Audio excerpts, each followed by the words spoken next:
Hello friends, दोस्तों इस video में हम बात करने वाले हैं संविधान की महत्वपूर्ण टॉपिक्स में से एक अनुसूचियों के बारे में। तो चलिए शुरू करते हैं। मूल संविधान में कुल 8 अनुसूचियां थीं। वर्तमान में कुल 12 अनुसूचियां हैं। जो बाद में जोड़ी गई 4 अनुसूचियां हैं वो इस प्रकार हैं। 9वीं अनुसूची जोड़ी गई पहले संविधान संशोधन 1951 द्वारा। 10वीं अनुसूची जोड़ी गई 52वें संविधान संशोधन 1985 द्वारा। 11वीं अनुसूची जोड़ी गई 73वें संविधान संशोधन 1992 द्वारा। और 12वीं अनुसूची जोड़ी गई 74वें संविधान संशोधन 1992 द्वारा। ठीक है, ये इनका क्रम है। अब हम लोग पहले से शुरू करते हैं। पहली अनुसूची में क्या क्या चीजें दी गई हैं? भारत के राज्यों एवं संघ शासित प्रदेशों के नाम, सीमाएं एवं न्यायिक क्षेत्र रखे गए हैं। वहीं दूसरी अनुसूची में संवैधानिक पदों पर आसीन पदाधिकारियों की परिलब्धियां, वेतन, भत्ते और विशेषाधिकार की बात कही गई है। अब उसमें कौन कौन से पदाधिकारी शामिल हैं, आइए देख लेते हैं। उनमें शामिल है राष्ट्रपति, राज्यपाल, राज्यसभा के, लोकसभा के अध्यक्ष एवं उपाध्यक्ष, उपसभापति व उपसभापति राज्यसभा के, राज्यों की विधानसभा के अध्यक्ष और उपाध्यक्ष, राज्यों की विधान परिषद के सभापति और उपसभापति, उच्च न्यायालय के न्यायाधीश, उच्चतम न्यायालय के न्यायाधीश, भारत के नियंत्रक महालेखा परीक्षक कैग के वेतन की बात कही गई है।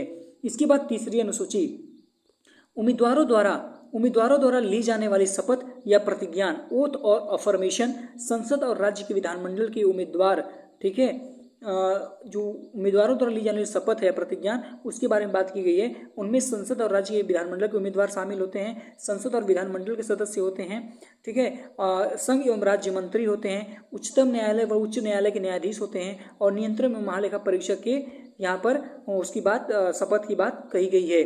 ठीक है, इसके बाद चौथी अनुसूची राज्यों एवं केंद्र शासित प्रदेशों के लिए राज्यसभा में सीटों का बंटवारा, ठीक है, जनसंख्या के आधार पर होगा और उतनी जनसंख्या कितनी होगी, ठीक है, उसका निर्धारण 10 लाख जनसंख्या के आधार पर होता है। ऐसा कुछ वहाँ पे प्रावधान है। इसमें 1971 की जनगणना को आधार माना जाता है चौथी अनुसूची में। पांचवी अनुसूची अनुसूचित एवं जनजातीय क्षेत्रों के प्रशासन और नियंत्रण के उपबंध निम्नलिखित 4 राज्यों को छोड़कर। 4 राज्य कौन कौन से हैं? असम, मेघालय, त्रिपुरा, मिजोरम है वहाँ पर आपको कि जो अनुसूचित जातियों का क्षेत्र प्रशासन नियंत्रण के आधार पर, ठीक है, वो 4 राज्य कौन कौन से? असम, मेघालय, त्रिपुरा और मिजोरम। एक चीज़ मैंने ऊपर यहाँ पे चौथी अनुसूची में बताई दोस्तों, जनसंख्या के आधार पर मैंने 10 लाख बोल दिया, लेकिन वो वहाँ पे सॉरी, उसके लिए सॉरी है, कन्फर्म नहीं होता है। वो राज्यों दरवाइज जो हर राज्य की अलग जनसंख्या है, उस हिसाब से वहाँ पर सीटों का बंटवारा होता है। ठीक है, अब यहाँ पर देख लेते हैं हम लोग छठवीं अनुसूची। असम, मेघालय, त्रिपुरा और मिजोरम के जनजातीय क्षेत्रों के प्रशासन और नियंत्रण के बारे में बात कही गई है। और यह दोस्तों जो चीज़ें उभर कर आई वो बारदोलोई समिति की सिफारिश पर आई। तो जो पांचवी अनुसूची थी उसमें इन 4 राज्यों को छोड़कर बात कही गई है, लेकिन छठवीं अनुसूची में इन 4 राज्यों के बारे में ही बात की गई है, असम, मेघालय, त्रिपुरा और मिजोरम के जनजातीय क्षेत्रों के प्रशासन नियंत्रण के बारे में। तो बारदोलोई समिति के बारे में जान लेते हैं दोस्तों। यह जो ब्यौरा है वह तैयार किया था बारदोलोई समिति ने, जिसके अध्यक्ष थे गोपीनाथ बारदोलोई, जो असम के पहले सीएम भी थे। ये 4 राज्य अपने यहाँ एडीसी यानी ऑटोनोमस डिस्ट्रिक्ट काउंसिल, स्वायत्त जिला परिषद का गठन कर सकते हैं। और एडीसी की शक्तियाँ क्या होती हैं कि कृषि, पुलिस, भूमि, स्वास्थ्य, वन के लिए खुद भी पहल कर सकती हैं। देश में कुल 10 एडीसी हैं। कौन कौन सी हैं, कहाँ हैं, आगे हम लोग देखने वाले हैं। अब देख लेते हैं कि जो यहाँ पर 4 स्टेट्स की बात कही गई है पूर्वोत्तर में, उनमें कितनी एसटी परसेंटेज है, ठीक है, शेड्यूल ट्राइब्स कितने परसेंटेज हैं।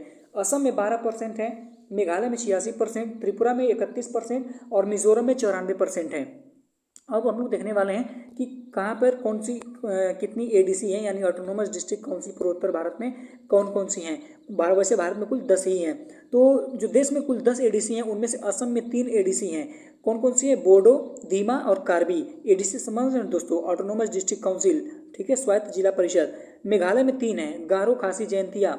मिजोरम में 3 है, चकमा, लाई और मारा। वहीं त्रिपुरा में 1 एडीसी है, त्रिपुरा एडीसी। स्वायत्त जिला परिषद में कुल 30 सदस्य होते हैं, जिसमें जो 26 हैं वो वोटिंग द्वारा चुनकर आते हैं वहाँ के लोकल्स द्वारा, लेकिन जो 4 हैं उस स्टेट के गवर्नर द्वारा नॉमिनेटेड होते हैं। एडीसी की जो शक्तियों के का जो सस्पेंशन है उसका अधिकार राज्य के राज्यपाल के पास होता है। 7वीं अनुसूची केंद्र और राज्यों के बीच शक्तियों का बंटवारा 3 सूचियों के द्वारा। इन चीज़ों को हम लोग आगे यहाँ पर ट्रिक के माध्यम से भी देखेंगे, लेकिन पहले हम लोग बढ़िया से थ्योरी पढ़ लेते हैं।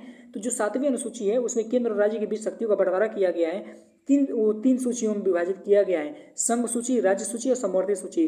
जो संघ सूची है उस पर जो कानून बनाएगी वो केंद्र सरकार, राज्य सूची पर राज्य सरकार, समवर्ती सूची पर दोनों बनाएंगे, केंद्र और राज्य दोनों। लेकिन यहाँ पर केंद्र सरकार का जो कानून होगा वो डोमिनेट करेगा, उसका ज़्यादा मान्य होगा। तो यहाँ पर जो संघ सूची थी उसमें कुल मूल विषय 97 थे, जो बढ़कर 100 हो गए। और राज्य सूची में कुल विषय जो 66 थे मूल, लेकिन अब वर्तमान में कुल 61 विषय ही हैं। समवर्ती सूची में मूल में 47 विषय थे, लेकिन वर्तमान में 52 विषय हैं। अब कौन कौन से हैं उनको हम लोग अगली वीडियो में देखने वाले हैं। 8वीं अनुसूची संविधान द्वारा मान्य भाषाएं। भारत में जो भी 22 भाषाएं हैं उनका वर्णन जो है 8वीं अनुसूची में मिलता है। मूल रूप से तो 14 भाषाएं थी, बाद में 8 भाषाओं को जोड़ा गया। इस प्रकार कुल वर्तमान में 22 भाषाएं हैं। संस्कृत, हिंदी, उर्दू, गुजराती, कश्मीरी, उड़िया, पंजाबी, बांग्ला, असमिया, मराठी, तमिल, तेलुगु, कन्नड़, मलयालम।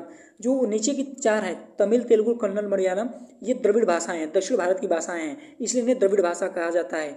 सिंधी को 21वें संविधान संशोधन 1967 द्वारा जोड़ा गया।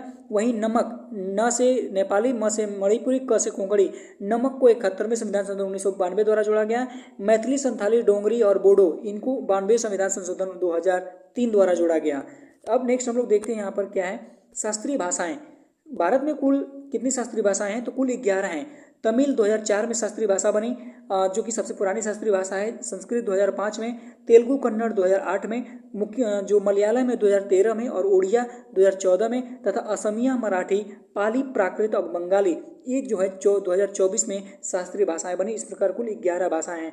तो यहाँ पे 22 भाषाओं में से और इनको मिलाकर पूछ लेता है कि कौन सी शास्त्रीय भाषा है, तो आपको याद रखना पड़ेगा इन जो 11 भाषाएं इनको जरूर याद रखिएगा, क्योंकि ये वहाँ भी शामिल है, यहाँ भी शामिल है, इसलिए उनको छाट कर याद करना जरूरी है। 9वीं अनुसूची अनुच्छेद 31B द्वारा जोड़ी गई थी, प्रथम संविधान संशोधन 1951 द्वारा। इसमें भूमि सुधार के बारे में बात है, जमींदारी उन्मूलन की बात है। इसमें रखे गए कानून की जो है न्यायिक समीक्षा नहीं होगी।